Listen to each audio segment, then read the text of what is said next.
नमस्कार, मैं हूं अमीशा और आप देख रहे हैं न्यूज इंडिया का डिजिटल बुलेटिन सेगमेंट। रुक करते हैं आज की बड़ी और अहम खबरों का। ऑपरेशन सिंदूर के बाद रक्षा मंत्री राजनाथ सिंह गुजरात के भुज एयरबेस पहुंचे। रक्षा मंत्री राजनाथ सिंह ने वहां जाकर जवानों से मुलाकात की।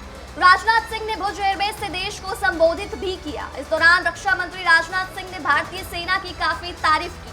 रक्षा मंत्री ने कहा कि सिंदूर ऑपरेशन ने दुनिया को भारत की सैन्य ताकत का परिचय दे दिया है। भारत ने सीमा पार से पनप रहे आतंकवाद को रिकॉर्ड तोड़ समय में कुचल दिया।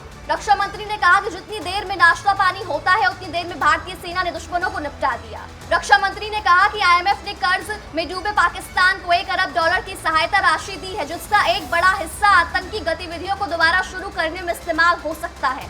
ऐसे में पाकिस्तान को दी मदद को लेकर आईएमएफ को दोबारा सोच विचार करना चाहिए।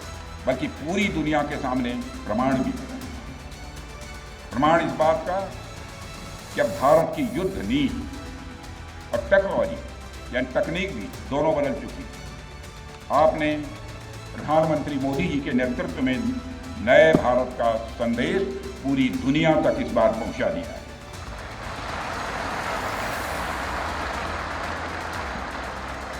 और साथियों, यह संदेश है कि अब भारत केवल विदेशों से इंपोर्ट किए गए हथियारों और प्लेटफॉर्म पर ही निर्भर नहीं है, बल्कि भारत में बने अस्त्र और शस्त्र भी हमारी सैन्य शक्ति का अब हिस्सा बन चुके हैं।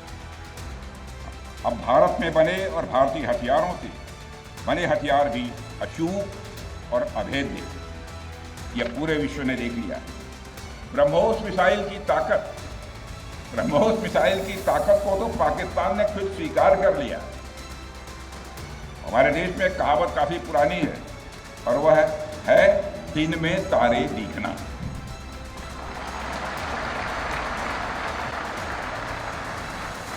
मगर भारत में बनी ब्रह्मोस मिसाइल ने पाकिस्तान को रात के अंधेरे में दिन का उजाला दिखा दिया। रात के अंधेरे में दिन का उजाला दिखा दिया। भारत के जिस एयर डिफेंस सिस्टम की तारीफ हर तरफ हो रही है, उसमें डीआरडीओ द्वारा बनाए गए आकाश और अन्य राडार सिस्टम की जबरदस्त।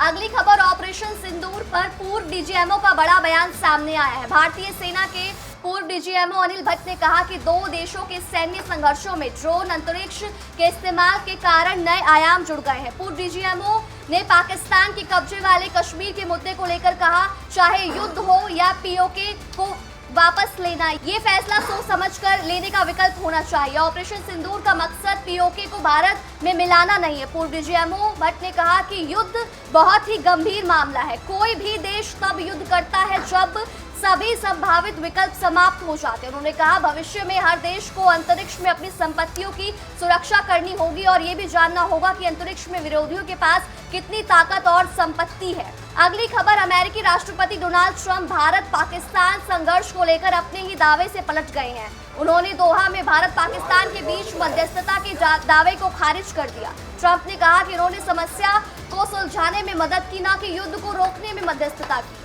भारत ने शुरू में ही ट्रंप के दावे को खारिज कर दिया था। कतर में अल उदीद एयरबेस पर अमेरिका सैन्य कर्मियों को संबोधित करते हुए ट्रंप ने कहा कि मैं ये नहीं कहना चाहता कि मैंने मध्यस्थता की, लेकिन मैंने पिछले हफ्ते पाकिस्तान और भारत के बीच समस्या को सुलझाने में मदद की, जो ज्यादा से ज्यादा शत्रुतापूर्ण होती जा रही थी। ये छठी बार है जब ट्रंप ने दावा किया है कि अमेरिका ने नई दिल्ली और इस्लामाबाद के बीच युद्ध विराम कराया।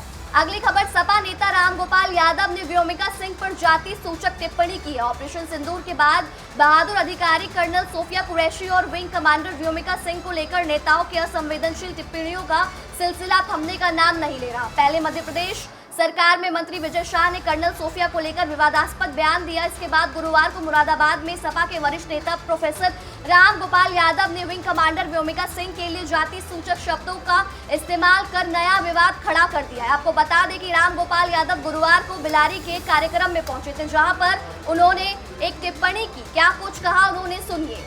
हमारी पुरानी एक कहावत है, सखे साक्षम समाज प्रेम। दुष्ट के साथ दुष्टता का ही बर्ताव करना चाहिए। पाकिस्तान मान नहीं सकता। जब ये सीज फायर हुआ तो सबके दिमाग में ये था कि ये मानिएगा नहीं पाकिस्तान। और आप देख रहे हैं रोजाना आतंकवादी मारे जा रहे हैं यार, पाकिस्तान से आ रहे हैं और तिरंगा यात्रा निकाल रहे हैं। ये तो केवल चुनाव के लिए सब कुछ करते हैं, केवल चुनाव के लिए। देश में तिरंगा यात्रा की क्या जरूरत है? और जरूरत है तो सारे देश को विश्वास में लेके कीजिए, सारी पॉलिटिकल पार्टी को विश्वास में लेके कीजिए। ये कोई वहां जो लड़ रहे थे लोग, वो बीजेपी के लोग,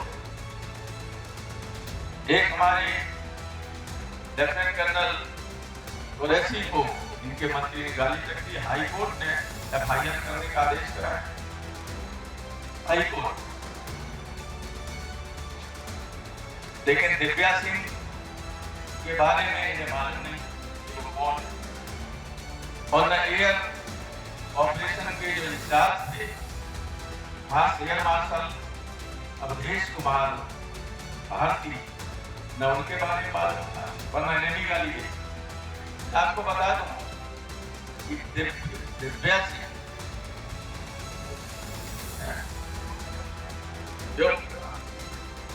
योमिका सिंह हरियाणा की जाकर जवान और एयर मार्शल भारती पूर्णिया के यादव हैं। तो तीनों तो पीडीए के थे।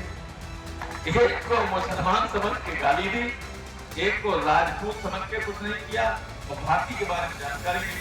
और जब पेपर में आ गया तब ये सोचने को विवश है कि अब क्या करें। तो मानसिकता खराब होती है। तो सेना की उपलब्धियों के बजाय लोग अपनी उपलब्धियां बताने लगे। अगली खबर, मंत्री विजय शाह पर सुप्रीम कोर्ट में चल रही सुनवाई टल गई है। इस मामले की अगली सुनवाई अब सोमवार को होगी। दरअसल विजय शाह ने कर्नल सोफिया कुरैशी पर विवादित टिप्पणी की थी, जिसके बाद से हंगामा मचा हुआ है। मालूम हो कि इससे पहले सुप्रीम कोर्ट ने गुरुवार को मंत्री शाह की याचिका पर सुनवाई से इनकार करते हुए 16 मई की तारीख दी, साथ ही उन्हें फटकार लगाई थी। मध्य प्रदेश हाईकोर्ट ने शाह के खिलाफ स्वतः संज्ञान लेते हुए FIR दर्ज करने का निर्देश दिया था।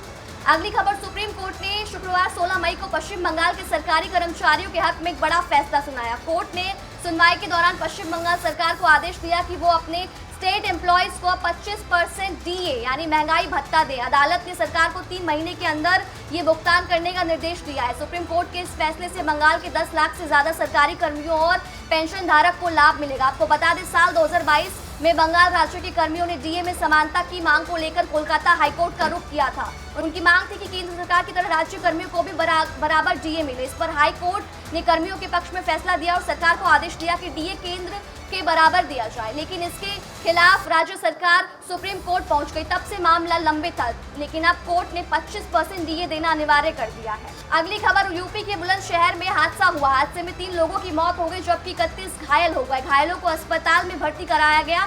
मौके पर पहुंची पुलिस ने शवों को कब्जे में लेकर जांच शुरू की। बताया जा रहा है कि बुलंदशहर के जहांगीराबाद थाना इलाके के पास पंजाब के मोड़ा से हरदोई जनपद के शाहजहांपुर जा रहे DCM में चालक समेत 36 मजदूर और उनके परिवारों के लोग सवार थे। जब बस सुबह 4 बजे DCM पहुंची तो चालक को नींद आ गई, जिसके बाद उसके पैर से एक्सीलरेटर ज्यादा दब गया। DCM स्पीड के साथ आगे चल रहे ट्रक से टकरा गई, जिसके बाद ये दर्दनाक हादसा हुआ। अगली खबर, दिल्ली से राजधानी दिल्ली में पकड़े गए 13 बांग्लादेशी नागरिक बिना दस्तावेजों के रहने का आरोप। दरअसल दिल्ली पुलिस की क्राइम ब्रांच ने औचंदी गांव से 13 बांग्लादेशी नागरिकों को बिना वैध दस्तावेजों के भारत में रहने के आरोप में हिरासत किया। उनके पास से बांग्लादेशी पहचान के दस्तावेज बरामद किए गए। दिल्ली में लगातार अवैध रह रहे बांग्लादेशी नागरिकों के खिलाफ अभियान जारी है। इससे पहले अप्रैल में दिल्ली पुलिस के कथित तौर पर बिना वैध दस्तावेजों के राष्ट्रीय राजधानी के तमाम इलाकों में रह रही 6 बांग्लादेशी महिलाओं को हिरासत में लिया गया था। अगली खबर, चीन में शुक्रवार को सुबह भूकंप के झटके महसूस किए गए थे। नेशनल सेंटर फॉर सेस्मोलॉजी ने अपने एक्स हैंडल से एक पोस्ट करके बताया कि भूकंप की तीव्रता रिक्टर स्केल पर 4.5 मापी गई। भारतीय समय अनुसार 16 मई की सुबह 6:29 पर भूकंप के झटके महसूस किए गए, जिसकी गहराई 10 किलोमीटर थी। हालांकि इसमें जान माल के नुकसान की कोई खबर नहीं है। इससे पहले 12 मई को चीन में भूकंप के झटके महसूस किए गए थे। ये भूकंप म्यांमार से सटे चीन के इलाके में आया। हालांकि इस भूकंप में भी जान माल के नुकसान की खबर नहीं है। आपको बता दें, पाकिस्तान में भी 12 मई को भूकंप के झटके महसूस किए गए थे, जिसकी तीव्रता 4.6 मापी गई थी। हालांकि इस भूकंप में भी जान माल के नुकसान की खबर नहीं मिली थी। अगली खबर की बात करें तो दिल्ली एक बार फिर से गैस चैम्बर बन गई है। राजधानी दिल्ली की हवा काफी जहरीली हो गई है, जिससे अब यहाँ के लोगों को सांस लेने में दिक्कत महसूस हो रही है। दिल्ली AQI भी खराब श्रेणी में पहुंच गया है। लगातार बढ़ रहे प्रदूषण का असर अब विजिबिलिटी पर भी देखने को मिल रहा है। दिल्ली के कई इलाकों में धुंध की चादर नजर आ रही है। बढ़ते प्रदूषणों का असर दिल्ली वालों के स्वास्थ्य पर भी पड़ रहा है। केंद्रीय प्रदूषण नियंत्रण बोर्ड की माने तो राजधानी दिल्ली में हवा की गुणवत्ता खराब श्रेणी में पहुंच गई है। इंडिया गेट के आसपास के क्षेत्र में आज सुबह AQI 249 दर्ज किया गया, जबकि अरविंदो मार्ग के आसपास के इलाकों में AQI 212 पर पहुंच गया। आपको बता दें, 212 AQI को सेंट्रल पोल्यूशन कंट्रोल बोर्ड के अनुसार खराब श्रेणी में रखा गया है।